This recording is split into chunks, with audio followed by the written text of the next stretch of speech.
Նոյեմբերի 20-ից 30-ը ջեռուցման կաթսաների նշված տեսականին ձեռք բերեք իդեալ համակարգից սկսած ընդամենը 129,000 դրամից։ Սև ուրբաթ, ուրեմն իդեալ։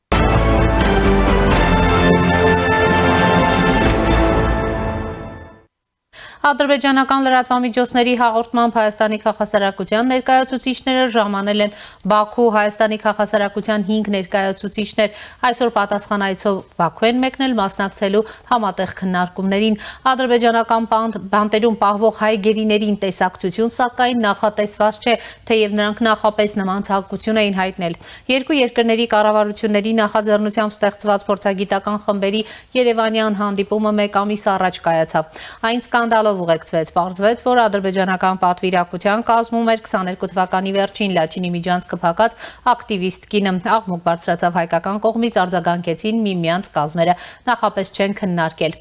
Այսօր հայկական պատվիրակությունը չարթերային թռիչքով է մեկնել, թռիչքի ծախսերը Հայաստանի կառավարությունն է հոգացել, գործադիրը որոշեց 17.5 միլիոն դրամ տրամադրել, իսկ արդեն կեցության ծախսերն ադրբեջանական կողմը կիրականացնի։ Կառավարության որոշումը շատ կարճ է, հիմնավորված, որտեղ նշվում է կլոր սեղան քննարկմանը մասնակցելու միջոցով կակտիվանան հայ եւ ադրբեջանական քաղաքասարակությունների ներկայացուցիչների շփումներն ու կձևավորվեն երկու պետությունների հասարակությունների միջև վստահության կառուցման մեխանիզմներ։ Հիշեցնենք, որ սեպտեմբերին էլ ազգային անվտանգության ծառայության հատուկ ղեկավար Բաքու էր մեկնել մասնակցելու անվտանգության 3-րդ միջազգային ֆորումին։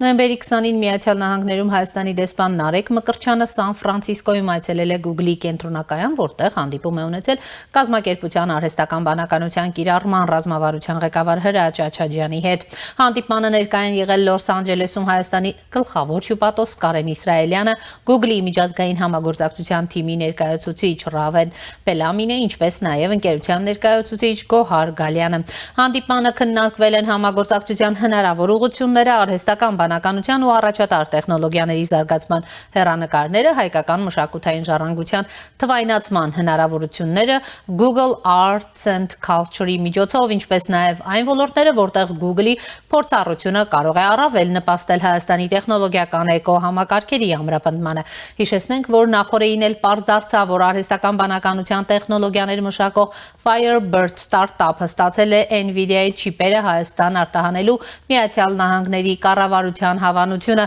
որը թույլ կտա կյանքի կոչել Հայաստանում գերհամակարգչի ստեղծման նախագիծը, որը արհեստական բանականության ենթակառուցվածքների ընդլայնման գլոբալ նախաձեռնության մաս է։ Ջանքերը, որոնց մասին NVIDIA-ն հայտարարել էր դեռ հունիսին, թույլ կտան ստեղծել տարածաշրջանում արհեստական բանականության տվյալների մշակման առաջին խոշորամասշտաբ կենտրոնը 100 մեգավատ հզորությամբ օբյեկտը, որի սկզբնական ներդրումների ծավալը կկազմի 500 միլիոն ԱՄՆ դոլար, օգտագործվելու է Dell Technologies ընկերության արհեստական բանականության սերվերներն ու NVIDIA-ի Blackwell պրոցեսորներ։ Առաջին փուլի մեկնարկը նախատեսված է հաջորդ տարվա 2-րդ եռամսյակին։ Այս մասին հայտնել է Firebird-ի համահիմնադիր Ռազմիկ Հովակիմյանը։ Firebird-ի հզորությունների մոտ 20%-ն օգտագործելու են հայաստանյան ընկերությունները, մնացած 80%-ը կվաճառվեն տարածաշրջանում բիզնես վարող ամերիկյան ընկերություններին։ Առաջին փուլը ֆինանսավորելու է Firebird-ի ներգրաված փոխառված միջոցների ու բաժնետիրական կապիտալի հաշվին։ Հովակիմյանը հայտնել է, որ ընկերությանն աջակցում է նաև Մոդեռնայի համահիմնադիր Նուբար Աֆեյանը։ Firebird-ը NVIDIA-ի բազմաթիվ գործընկերներից է, որոնք ձգտում են տվյալների մշակման հզոր կենտրոններ ստեղծել այլ տարածաշրջաններում։ Միացյալ Նահանգների կառավարության հաստատումը տեղի է ունեցել արհեստական բանականության առաջադեմ չիպերի արտահանման սահմանափակումների թուլացման ֆոնին։ Միացյալ Նահանգների դեսպանատունն էլ նախորդին ողջունել էր արհեստական բանականության ոլորտի ամերիկյան Firebird ընկերության հայտարարությունը Հայաստանում նախնական 500 միլիոն ԱՄՆ դոլարի ներդրում կատարելու վերաբերյալ, որը իրականացվելու է Dell եւ NVIDIA ընկերությունների հետ համագործակցությամբ։ Այս նշանակալի առաջընթացը խթանում է օգոստոսի 8-ի Վաշինգտոնյան գագաթնաժողովում ստորագրված արհեստական բանականության եւ կիսահաղորդիչների ոլորտում գործընկերության մասին փոխըմբռնման հուշագրի իրագործումը։ Սա նաեւ կարևոր առաջընթաց է հայ-ամերիկյան առևտրային եւ ներդրումային հարաբերություններում, ասվում է հայտարարության մեջ։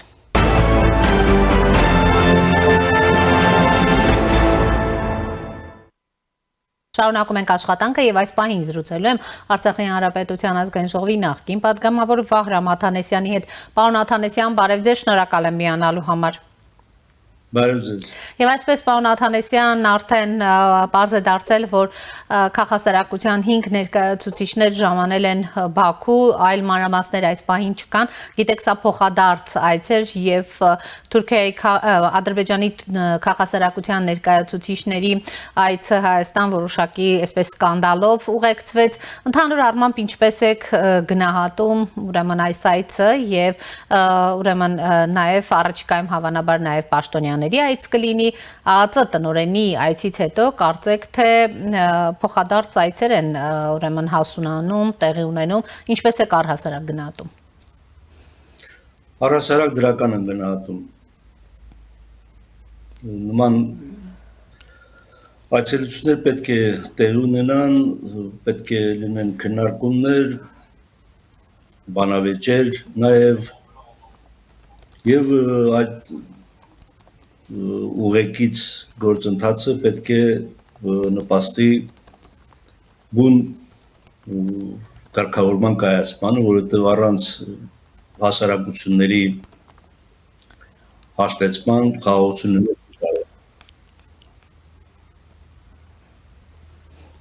Պարոն Աթանեսյան, տեսեք քաղաքասարակության ուրեմն հաշտեցման փաստորեն արդեն շոշափելի ու գործնական ուրեմն առաջընթաց կարող ենք արձանագրել հաշվի առնելով Ադրբեջանի պատվիրակության այստեղ լինելը, քաղաքասարակության հիմա հայերի Բաքվում լինելը։ Ոչ, հաշտության մասին չափազանց վաղ է խոսել ու արձանագրենք, որ երկխոսության գործընթաց է սկզբնավորել եւ հուսանք, որ այն շարունակական կլինի, նոր դրսևորումներ կունենա եւ ի վերջո, ինչպես ասացի, դա դիվանագիտական բանակցությունների բաղկացուցիչ մաս է, միշտ էլ այդպես է եղել ու պարզապես այսօր այլ իրավիճակ ունենք եւ այս իրավիճակում ես Հայաստանի ներկայացուցիչներին միայն տոկունություն,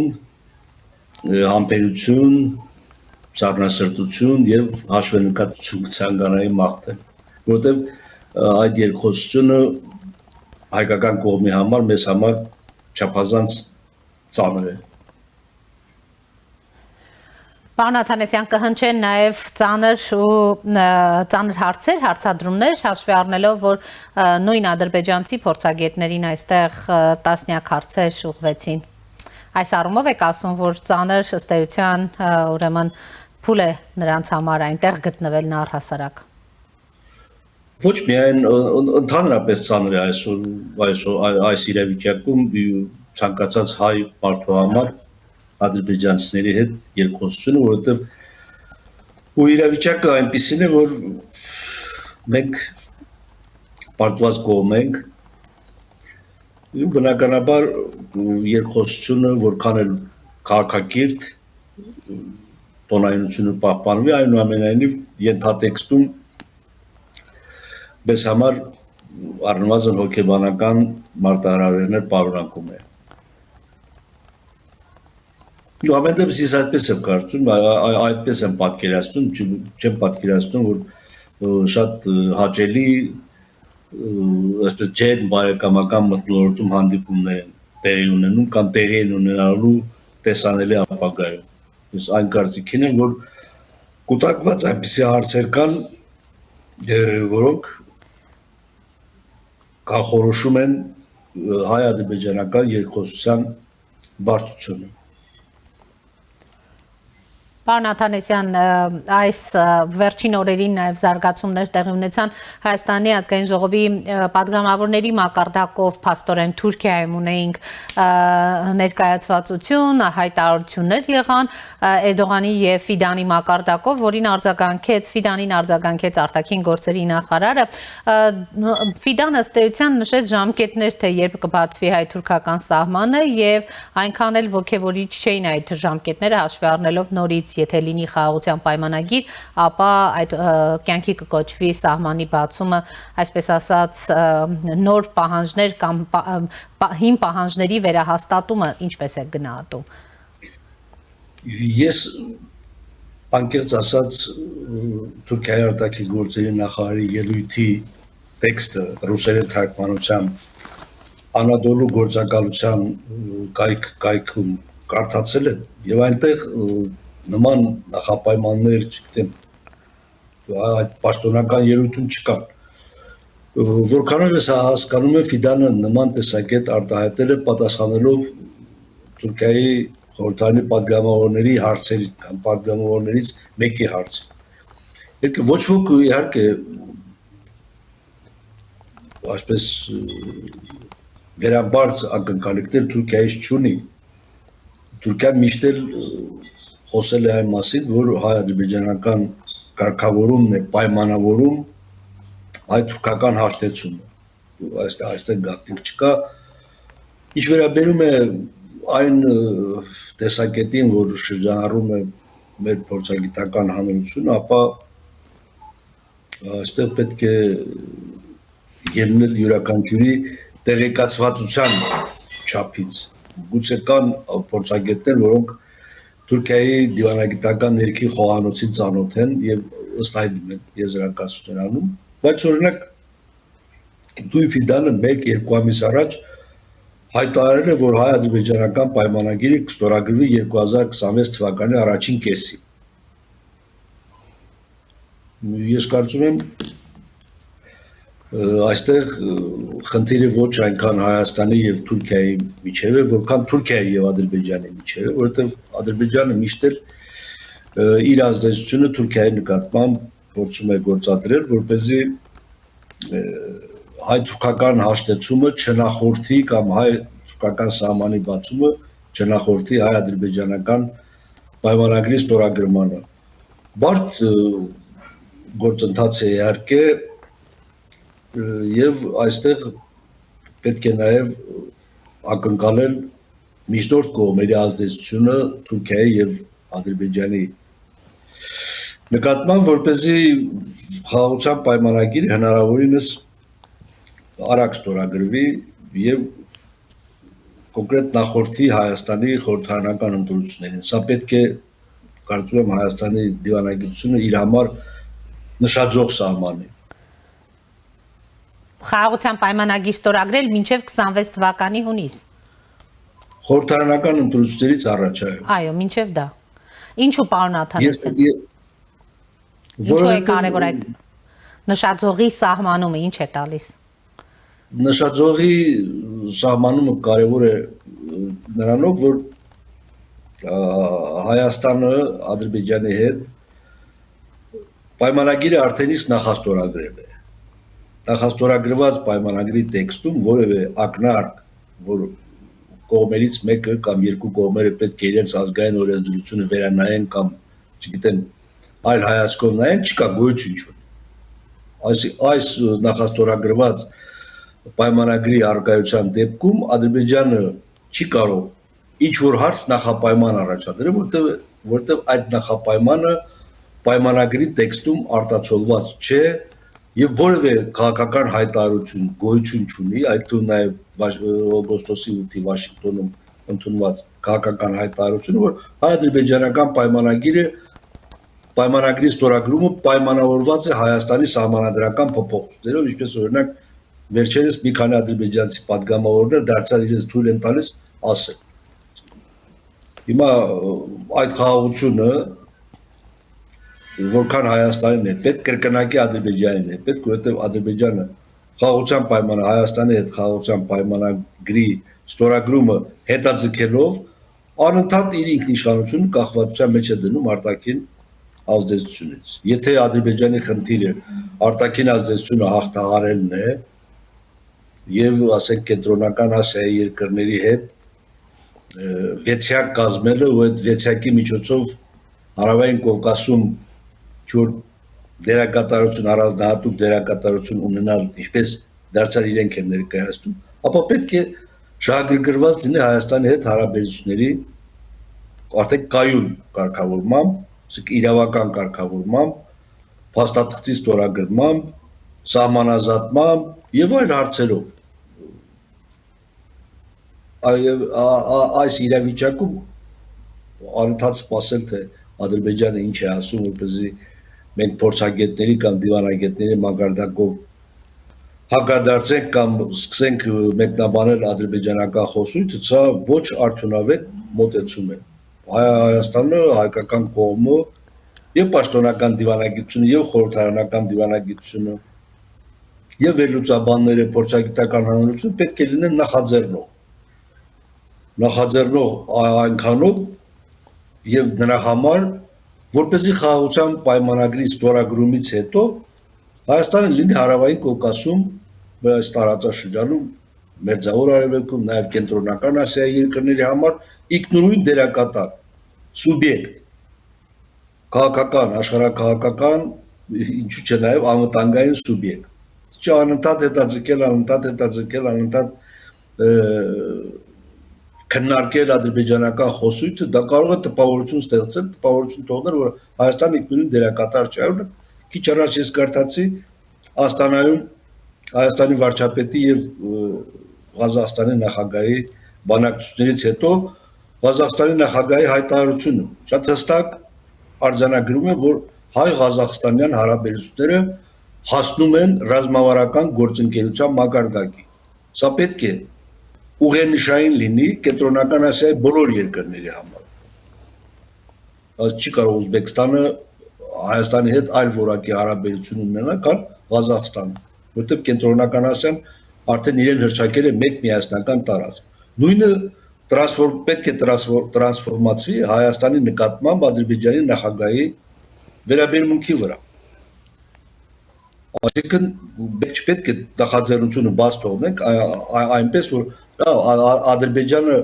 քանի որ հաղթած կողմը մեծահոգություն է ցուցաբերում եւ Հայաստանի հետ խաղաղության պայմանագիր է կնքում։ Ոչ, մենք պետք է ասենք, որ այդ խաղաղությունը կրկնակի Ադրբեջանին է,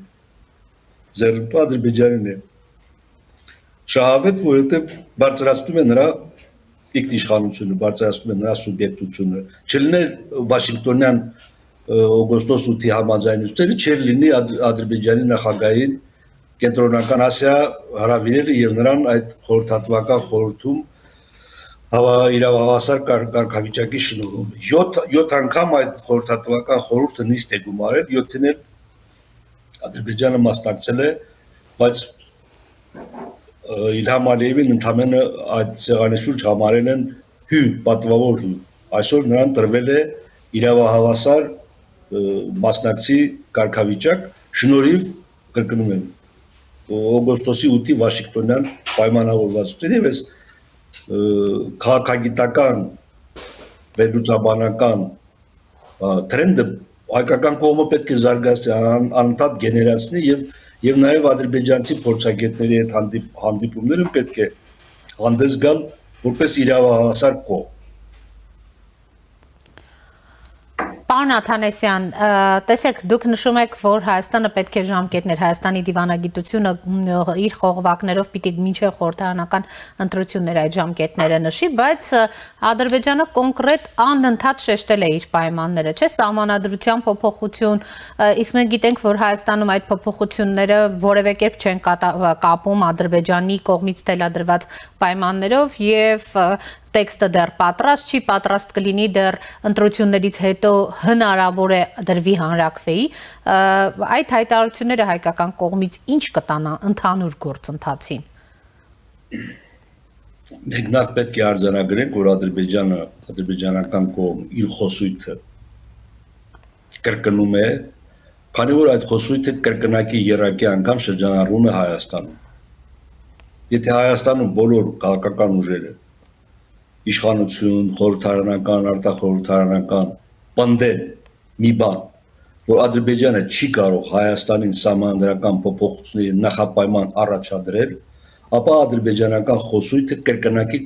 կնվազի, ես համոզված եմ դրանում։ Ալիևը ընդամենը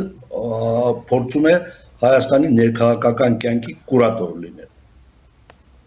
Եվ ցավոք որոշ քաղաքական ուժերի վերլուծաբանական, չգիտեմ,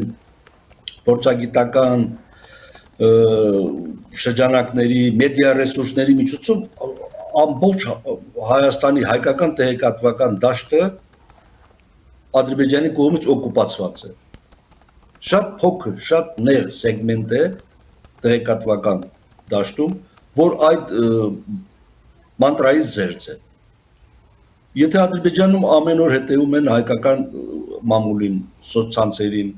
լսում են Հայաստանի փորձագետներին, քաղաքական գործիչների հայտարարություն, որ Ադրբեջանը երբեք խաղաղության պայմանագիր չի ստորագրելու, մինչև Հայաստանը սահմանադրությունը չփոխի։ Ալիևը ինչ պետք է մտածի։ Ալիևը պետք է մտածի, որ երբևէ իր ասած մի խոսքը պետք է արդեն 10 անգամ կրկնի, 15 անգամ կրկնի, որովհետև դա իր համար նա ինչ-որ ներքի խնդիր է ունեցում։ Ահա ես հասա նրան, որ Հայաստանը իր սահմանադրությունը փոխեց։ Միանշանակ պետք է ասվի, որ Հայաստանը սահմանադրություն չի փոխելու Ադրբեջանի կամքով։ Հայաստանում սահմանադրական փոփոխությունների հարցը քննարկում է արդեն 4-5 տարի։ Պատերազմին հաջորդած իրավիճակը այդ քննարկումները հետաձգել են։ Մենք նախապատրաստում ենք սահմանադրական փոփոխությունների։ Երբ կընդունենք այդ սահմանադրական փոփոխությունները, դա Ադրբեջանի խնդիրը չէ։ Կրկնում եմ, նախաստորագրած պայմանագրում որևէ հղում այդ թեմային չկա։ Ընդհակառակը, այնտեղ շատ հստակ արձանագրված է, որ պայմանագիրը ենթակա չէ ազգային օրենսդրությամբ սահմանված կարգով մեկնաբանության։ Այսինքն այդ պայմանագիրը Ադրբեջան չի կարող մեկնաբանել ըստ իր սահմանադրության, Հայաստանը ըստ իր սահմանադրության։ Այս միջակայքում պետք է գտնվի լուծում, իրավական լուծում։ Ադրբեջանը պետք է հայտարարի, չգիտեմ, նախագահի հրամանագրով սահմանադրական դատարանի որոշմամբ, թե ինչով պետք է պաշտոնապես հայտարարի, որ ինքը Ադրբեջանի խորհրդային սոցիալիստական հանրապետության իրավահաջորդն է առնվազն տարածքի մասով։